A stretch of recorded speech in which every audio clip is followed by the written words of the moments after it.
Hi hello నమస్తే అండి. నేను మీ Yogi. Welcome back to our channel. ఈరోజు దుబాయ్లో ఉన్న మిరాకిల్ గార్డెన్కి అయితే వచ్చాను. మనకు ముందుగా దుబాయ్ అంటే ఎడారి, బుర్జ్ ఖలీఫా, పెద్ద పెద్ద బిల్డింగ్సే కదండి.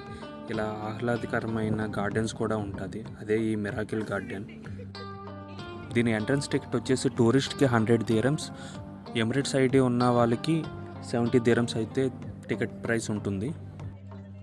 ఇది 2013 February 14 వ్యాలంటైన్స్ డే రోజు అయితే ఇది స్టార్ట్ చేశారు.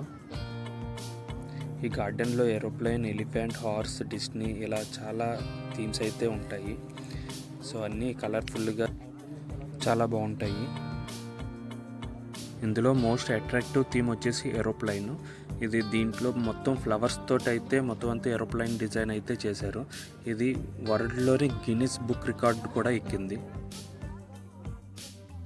ఇందులో డిఫరెంట్ కంట్రీస్ నుంచి తెచ్చిన ఫ్లవర్స్ తోటి అయితే ఇక్కడ ఫ్లవర్స్ అయితే మనకి చాలా కనిపిస్తాయి.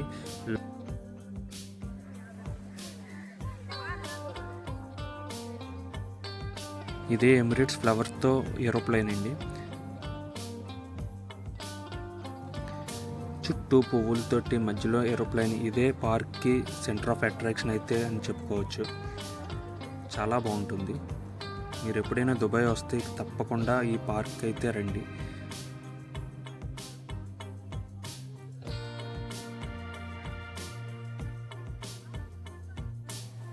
ఇవి వచ్చేసి సన్ఫ్లవర్స్. అన్నీ ఇక్కడ ఒరిజినల్సేనండి. ఏది మనకి ఆర్టిఫిషియల్గా అయితే ఉండదు. మీరు దుబాయ్ ట్రిప్ ప్లాన్ చేస్తే నవంబర్ టు ఏప్రిల్ ఇదైతే చాలా మంచి సీజను. ఈ గార్డెన్ చూడాలి అంటే ఆ మంత్స్లో వస్తే చాలా బ్యూటిఫుల్గా అయితే మనకి కనిపిస్తుంది. మే నుంచి అక్టోబర్కి అయితే ఇక్కడ ఎక్స్ట్రీమ్ హీట్ అయితే ఉంటుంది. సో సమ్మర్ కదా, సో ఆ టైంలో అయితే మీరు అవాయిడ్ చేయండి. ఎందుకంటే ఇక్కడ కూడా మనకి ఇప్పుడు కనిపిస్తున్న అంత గ్రీనరీగా అయితే మనకి కనిపించకపోవచ్చు. గార్డెన్ టైమింగ్స్ వచ్చేసి మార్నింగ్ 9 to ఈవినింగ్ 9. సో వీకెండ్స్లో అయితే నైట్ 11 వరకు అయితే ఉంటుంది. సో మ్యాక్సిమం మీరు మార్నింగ్ రావడానికి అయితే చూడండి. ఎందుకంటే ఇది ఈ కలర్ఫుల్ ఇవంతా లైటింగ్స్తో కన్నా డే టైంలోనే మనకి చాలా అందంగా అయితే కనిపిస్తుంది.